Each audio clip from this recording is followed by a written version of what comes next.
Olá, pessoal. Sou a professora Zilda e na aula de Geografia de hoje daremos início ao estudo da apostila 4, módulo 14, sobre o domínio da natureza.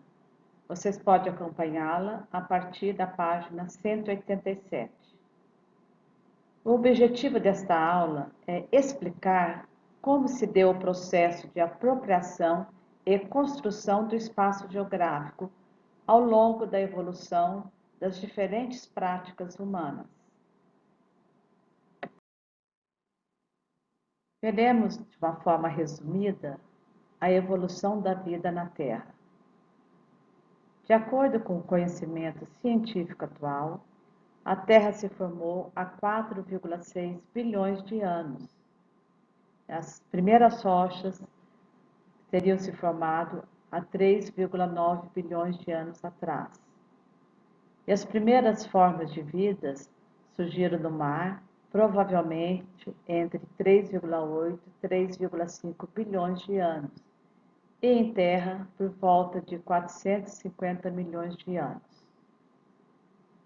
Centenas de milhares de espécies surgiram e foram extintas. Os dinossauros, por exemplo, habitaram o nosso planeta por mais de 150 milhões de anos, até sua completa extinção. Continuando sobre a evolução da vida na Terra, os humanos são recentes, quando comparados à idade do planeta e ao tempo de existência de outros organismos. Os primeiros hominídeos só surgiram há cerca de 5 milhões de anos, e entre eles o Homo habilis, que ocupou parte da África por 1 milhão de anos, e o Homo erectus, espécie que viveu por 1,5 milhão de anos e se propagou pela Europa e Ásia. Estudos arqueológicos e antropológicos recentes sugerem que o Homo sapiens teria surgido há 200 mil anos. Ao analisarmos a história humana, verificamos que a maior parte dela, os humanos foram nômades. Tinham seu cotidiano controlado pelo ritmo da natureza e formavam grupos com um menor número de indivíduos. As mudanças das estações forçavam os animais a migrar em busca de melhores pastagens e alimentos, bem como seus predadores, entre eles os humanos, que viviam da caça e coleta. Com o tempo, os grupos humanos passaram a domesticar os animais. Tudo indica que essa domesticação teve início por volta de 16 mil anos atrás. Primeiro com os cachorros, seguidos de ovelhas, cabras, bois, vacas e cavalos. Com a domesticação, o ser humano começou a exercer certo controle sobre o meio ambiente, o que até então nenhuma espécie havia demonstrado ser capaz de fazer. Com o início da domesticação dos animais e das plantas, os seres humanos passaram a ter um impacto cada vez maior no meio ambiente. A ilustração representa o modo de vida no período paleolítico, conhecido como Antiga Idade da Pedra Lascada, um período da pré-história compreendido entre o aparecimento dos primeiros hominídeos até 10 mil anos atrás. Eles exerciam um trabalho comunitário e desenvolveram habilidades na produção de ferramentas. Passaram a dominar completamente o fogo por volta de 500 mil anos atrás e usavam peles de animais para se vestir. O domínio da agricultura. Ela teria surgido entre 10 mil e 12 mil anos atrás. Com o domínio da agricultura e a sedentarização, os seres humanos passaram a interferir de maneira crescente no meio ambiente, selecionando as espécies vegetais que mais se adaptavam às suas necessidades. Essa domesticação em grande escala gera problemas ambientais, uma vez que a vegetação nativa é desmatada para dar lugar às plantações, reduzindo a biodiversidade. Além disso, trouxe como consequência, pela maior oferta de alimentos, o crescimento da população humana. De acordo com as estimativas, a população mundial há 10 mil anos era de 5 a 10 milhões de indivíduos. Em 8 mil anos, a população aumentou para 300 milhões. A produção agrícola e o domínio da pecuária proporcionaram mudanças importantes no modo de vida, incluindo a dieta, o que não significa que a caça e a coleta tenham sido abandonadas. A humanidade passou a adaptar o meio ambiente e a transformá-lo de acordo com suas necessidades. Esse processo foi gradual e ocorreu em diferentes lugares. A maior produção de alimentos possibilitou estocar o que sobrava para as épocas de seca ou de menor produção. E esse excedente de produção passou também a ser trocado com outros grupos. O desenvolvimento de sociedades mais complexas exigiu nova configuração política, com a figura de um líder e a criação de leis para controlar os novos grupos sociais, além de exércitos para defender os territórios.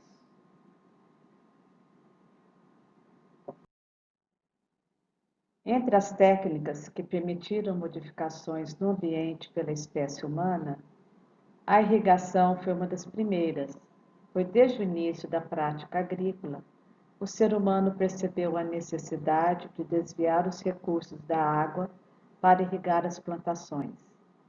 O sistema que vem sendo utilizado de diferentes maneiras por diversos povos ao longo da história. As civilizações da antiguidade se desenvolveram às margens dos grandes rios, como o Nilo, no Egito, o Tigre e o Eufrates, na Mesopotâmia. Na América, as civilizações Maia e Inca também desenvolveram sistemas de irrigação. Muitos desses sistemas de condução, irrigação e distribuição da água, com mais de 3 mil anos, continuam sendo utilizados até os dias atuais. Atualmente, a irrigação é responsável pelo uso da maior parte da água do Brasil e do mundo.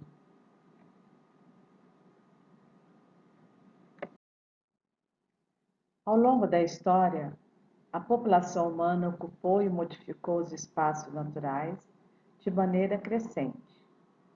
No entanto, a partir da Revolução Industrial, iniciada na Inglaterra em 1760, o ser humano adquiriu a capacidade de produzir em larga escala, mas também de degradar o meio ambiente em um ritmo sem precedentes.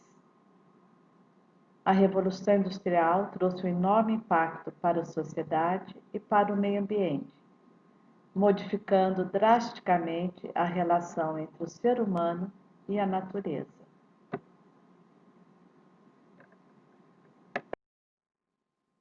Entre os impactos para a sociedade e meio ambiente ocasionados pela Revolução Industrial, podemos destacar a mudança à vida tanto no campo como nas cidades. No campo, a modernização aumentou a produtividade, ao mesmo tempo que trouxe o desemprego e o que resultou em migração para a cidade. Temos aí a máquina substituindo o homem. O consumo acelerado, o crescimento das cidades, o desmatamento desenfreado e a produção de lixo e de esgoto doméstico e industrial resultaram em grande degradação ambiental, com a poluição do solo, da água e da atmosfera.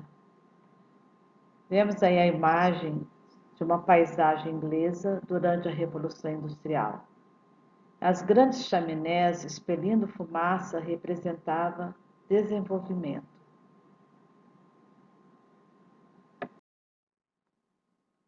A expansão humana nas diversas regiões do planeta ocorreu de maneira desigual, uma vez que obstáculos naturais, como elevadas montanhas, áreas geladas e desertos, dificultaram esse movimento. Nós podemos dividir as regiões do planeta em duas áreas, as ecúmenas e anicúmenas. As ecúmenas, que quer dizer terra habitada ou área habitável, são as áreas favoráveis à ocupação, por elas terem um relevo mais plano, maior proximidade dos rios e mares, um clima agradável. Elas correspondem a cerca de 2/3, ou aproximadamente 100 dos 150 milhões de quilômetros quadrados das terras emersas do planeta. Na imagem temos aí uma área ecúmena, que é a praia de Ipanema, no Rio de Janeiro. Os 50 milhões de quilômetros quadrados restantes das terras emersas do planeta são áreas denominadas anecúmenas, isto é, de baixo povoamento, devido a obstáculos naturais como as elevadas montanhas do Himalaia e os Andes, o deserto como o do Saara e as áreas geladas como a Antártida, a Groenlândia e a Sibéria. Mesmo nessas regiões, a rigor, apenas a Antártida permanece desabitada, exceto em alguns locais onde se encontram bases científicas de diversos países.